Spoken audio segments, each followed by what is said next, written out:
Alabama's great comeback against Oklahoma is one thing, but they're not going to beat Indiana. Locked On presents The Portal, the daily podcast covering college football recruiting and everything NIL. Part of the Locked On Podcast Network. Your team every day.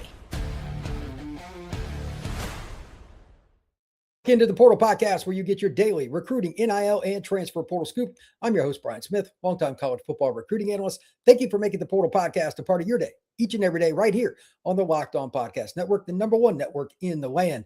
Today, we're going to be talking about Ryan Williams. Is he going to show up big?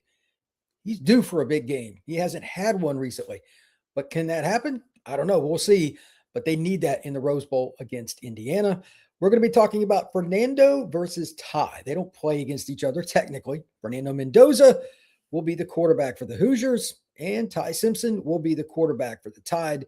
They've each had their moments this year, and obviously Fernando Mendoza won the Heisman Trophy. And at one point, Ty Simpson was the leading candidate to win it as well before he getting banged up a little bit. We're going to talk about how he's reemerged and looks better later on the show. One of the key components will be Bama's run game. It has been an enigma all year, despite having Caden Proctor, one of the most physically gifted tackles I've ever watched. They can't run the ball consistently. Why?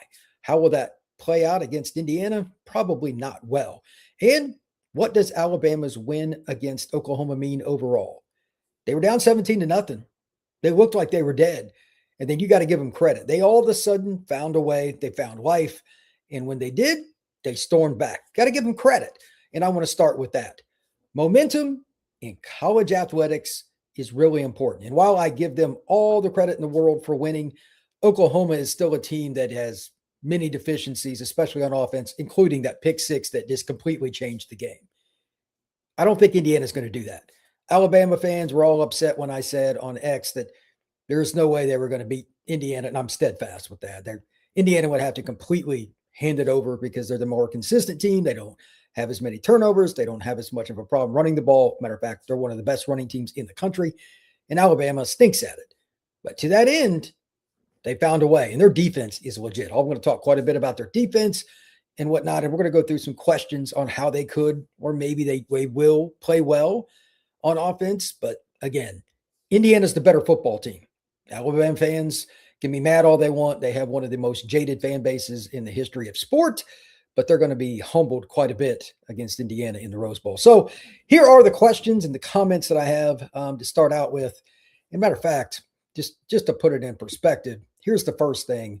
Like, they've got to stop Indiana's run game. Let's get into that first. Indiana has some pretty good players to run the football, and we can look at this many different ways, but the number one thing to look at is the balance. Hemby and Black are both really good players. I would imagine that both will get quite a few carries. And if you want to look at it from a situational standpoint, Hemby, I'll just pull him up here. If you look at his game log, he's pretty consistent. They both just share the load. 81, 88, 55, 58, 152, 52. And then when we go back, looking at it, when we talk about Black, he's pretty much the same kind of deal. It's very consistent game to game as well. 110, 32, and 12. So there was a little variation, but then in the last couple, it's been back to normal, 67 and 69. They run the football, and then on top of that, Fernando Mendoza is really the key. Mendoza is the guy that I didn't think he had it in him because I saw him play last year live. He's a lot better at going and getting 5, 8, 10 yards and keeping you honest. It's annoying. He's not the athlete that you want to use a spy for, but at the same time, he will go out there and make it happen when he has to. They'll use him in the red zone when you're really trying to take away a key offensive weapon like Elijah Serrato. We'll talk about him a little bit. You can't just pull away from the quarterback run game. You can't just take a guy out of the box. Fernando will beat you. He's done it several times. And now it's to the point where I wonder what Alabama will do. Will they just play conservative because they're so talented? You could do that. But will James Smith and those guys consistently get pressure first? And in the run game, when he decides to take off, or if it's a designed run, will Fernando make plays? Again, Black and Hemby are really good running backs. I think they will do their thing. They'll run for 150 yards against Bama, give or take. That would be my guess because they'll break one. They won't be consistent. I don't think they'll be consistent against Bama's front. So they'll probably break one run for 40 or 50 yards. That's just common football. Run for about 100, 110 on 25 carries thereafter, and then have one run that's pretty good. Might be Mendoza. It's possible. But again, they will outrush Alabama, and I think that will be the key to the game. I'm going to say that over and over and over again throughout this podcast. But here are some of the other things that I have that I think are very, very important to look at. Number one, Indiana's defense, when Bama has the ball, only 2 teams this year ran for over 100 yards. They only give up 2.89 yards per carry. They've allowed 5 rushing scores the entire season. That means when Bama gets into the red zone, where they probably are going to pass a lot anyway, it's going to be very difficult because they've got some pretty darn good DBs too.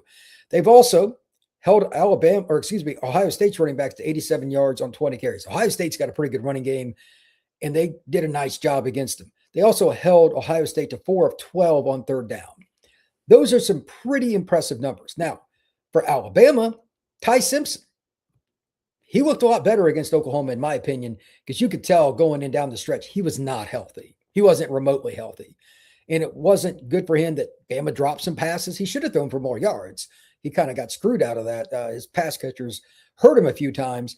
And to give Oklahoma credit, they do a really good job on defense. I think Venables is one of the best defensive minds in the sport. One of the reasons that Simpson was better is Jam Miller is a valuable asset, and he's back in the lineup. He can catch it, he can run it, he can block. Those guys are really good for a team that's really trying to throw it more and run it, let's be honest, in Alabama, but he's able to do it. Cuevas, big key for Bama's offense. I thought he looked pretty good. There was a play early. They ended up scoring on that drive, but he was wide open. He finds places in a defense to get open. He's really good. All of those things together, this stat right here is still, I'm going to keep coming back to this over and over. There are 136 teams in the FBS. Alabama is 120th in rushing. They average 109.9 yards per game, and that is awful for a team again.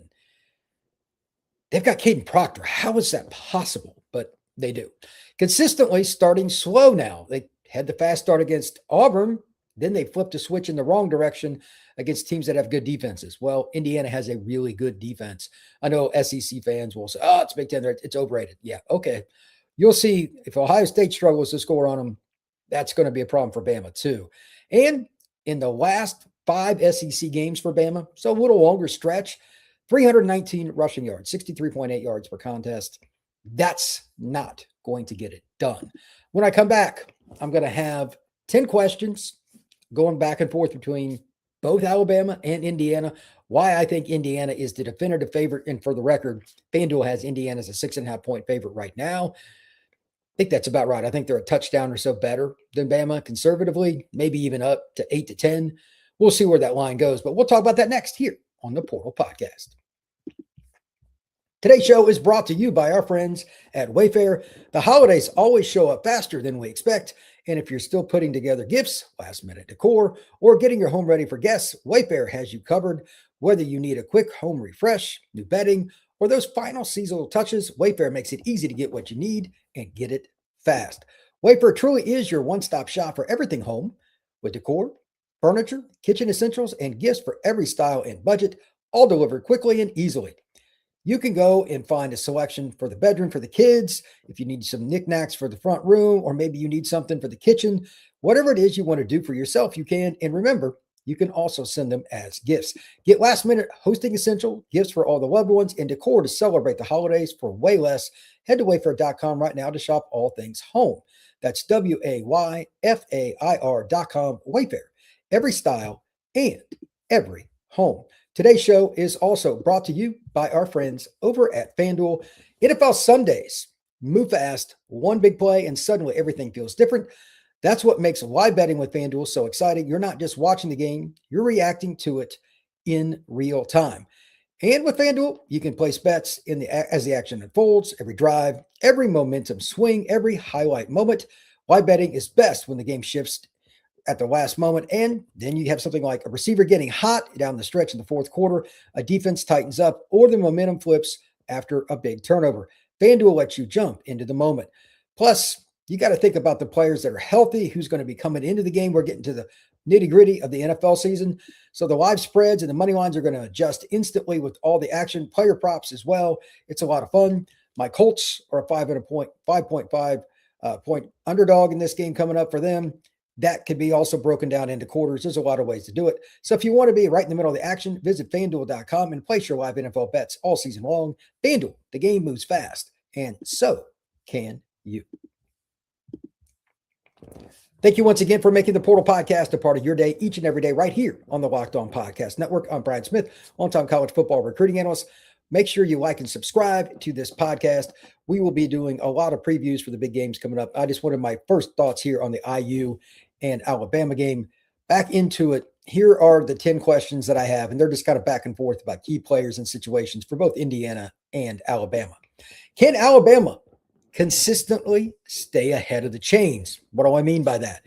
I don't care if you throw it or run it. If you get behind the chains against a team like Indiana that does a really good job of mixing up their blitz looks, kind of like Oklahoma does, that's going to be difficult. You have to run the ball better. Again, I'm coming back to that, and I will continue throughout the rest of these questions. If they do not run it, that's going to be a problem because that's going to mitigate your passing attack. How well will Bama run the football in the red zone? When it's condensed, it's harder to throw. You need to be able to run it at least a little bit. And I think they'll do better than some think, but especially inside the 5, I'm curious how they do against Indiana, and I don't feel so good about that. Does the Alabama passing game have to be used in short yardage because of that concern with the red zone or just like 4th and 1, 3rd and 1? How does that go? They do a great job of scheming it up and using play action. It might work, but it is high risk. How many explosive plays will Bama create before halftime? The reason I said before halftime is you can play to your strengths if you have the lead, and you can dictate with your play calling because of it. If they're behind going into halftime, especially if it's 10 points or more, that's difficult. I don't think a team that can't run the ball is going to be able to do much in coming back against a defense like Indiana, especially one that has Fernando Mendoza and those running backs. That's going to be difficult. Can Alabama's front handle IU's rushing attack without blitzing? This is one I think they have a chance to win the battle. I think Indiana's got a good offensive line, but it's more scheme and playing together. James Smith might be the key to the game for Bama. Great defensive tackle for the Tide. If they can't drop 7 to slow down the passing game and also at least, quote unquote, mitigate to a certain degree Indiana's rushing attack, I think Bama will struggle to win the game. I think it's going to be maybe the most difficult one to pick one side or the other, and it could be just about neutral, but Bama needs to win that. They need to be able to keep Indiana to like 100 yards rushing total, which I don't think they will because I think Indiana will pop at least one big run.